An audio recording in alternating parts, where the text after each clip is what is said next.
Good evening, Professor Eldridge. My name is Dalton Wilson. I'm representing Team One. We were for the plaintiff in the Pretty Feet case. I'm tasked with going over the laws and then how those um, support a rationale that leaves us at the holding for the plaintiff. So I'm going to quickly attempt to switch over to my screen now, if you give me just 1 second.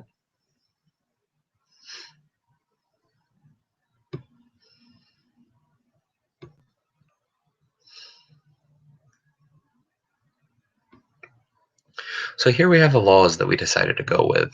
Um, they're listed here a little bit out of order how we listed them in the rationale section, but I'll go over them in this order. The Foley case, although originally we wished to incorporate more of what was a part of that case, and part of that didn't end up applying, the reason that we included it is because it found that in any case that showed discrimination or in which bad faith was present, that tortious claims could be brought against the defendant. So that's important to us because the real question is we're asked what it is that Diana should do in this case if it's found that there is wrongdoing. And Foley, as a case, gives her the option to bring a tortious claim. And that's important because Diana obviously was with this company for a long time. She feels like she has a very particular skill set that fits this business, and she's been there for a long time. So if it turns out that she was discriminated against, which we will argue that she was, she should be compensated for the fact that that lost her a lot of money and probably caused her a lot of stress, and puts her in a worse position both financially, but also just as far as going to the job market because she doesn't have the strength of another job behind her. Then we move on to the Shaw case. The Shaw case tells us that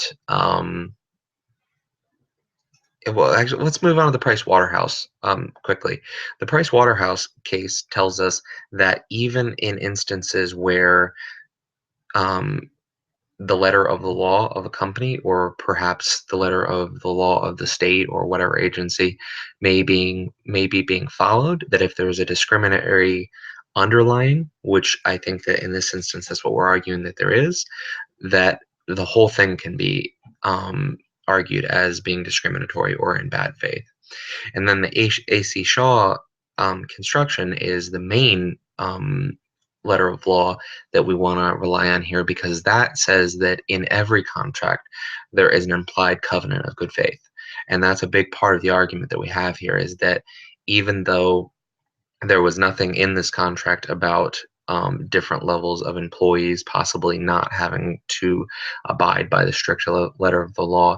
There is a covenant of good faith when there's somebody enters into a contract, including contracts with their employer. So I'm going to move on from this slide.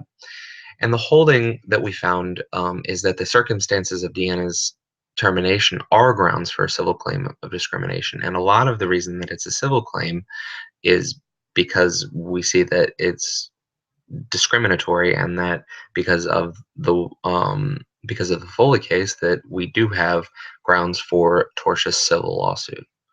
So if we move on, the rationale that we found is basically what I was going over with that Shaw case was decided in the Nevada Supreme Court that all contracts have a covenant of good faith. So if all contracts have a duty to apply by good faith, um, applying a rule which does not affect the function of an employee's job is decidedly bad faith. And in this contract, we're saying that it's bad faith because Deanna, she didn't have to model shoes not only as a part of her daily job, but she didn't have to at all. She hadn't in 2 years. And a large portion of this argument is that she's received exemplary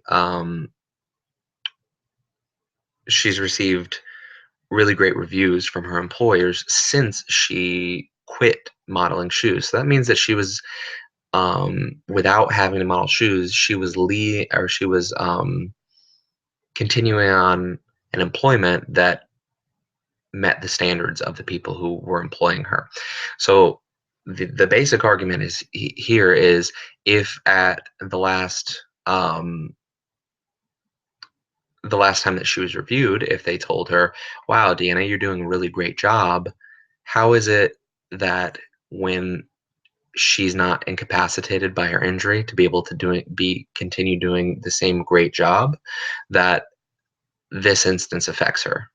That not being able to model shoes affects the very specific type of work that she does that is non-physical.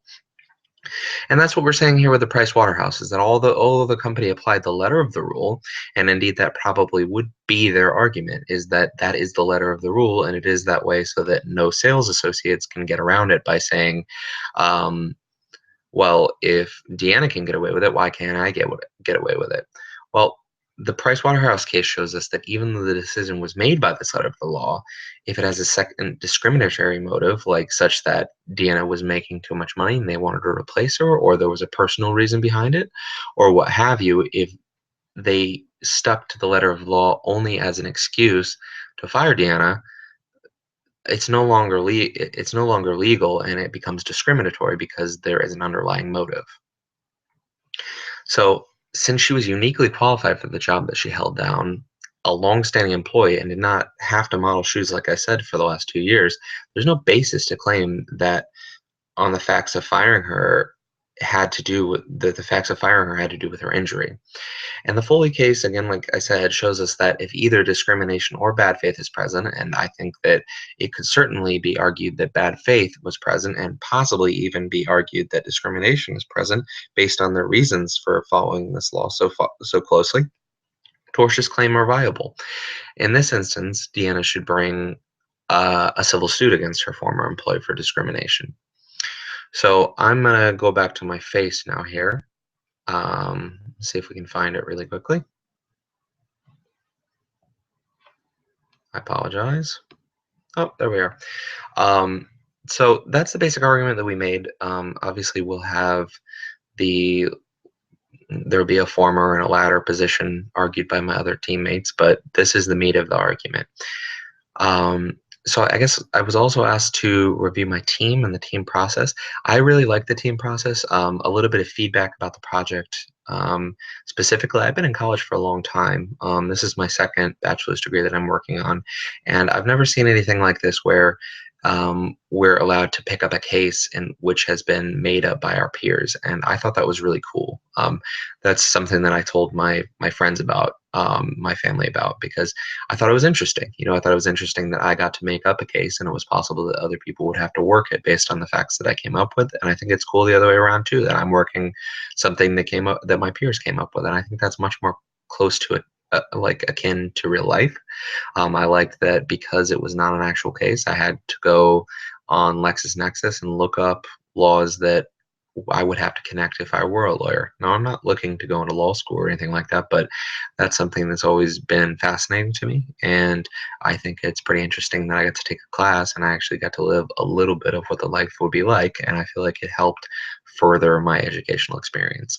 Um, as far as the group project, it could have been better, to be honest with you. Well, we had 4 teammates, and one of them did absolutely nothing and then dropped the class within 2 weeks or so. And then another one of my teammates was out of communication. Text messages got answered pretty regularly, but discussions on the board and as far as quality of work were not very high. My third teammate was definitely great.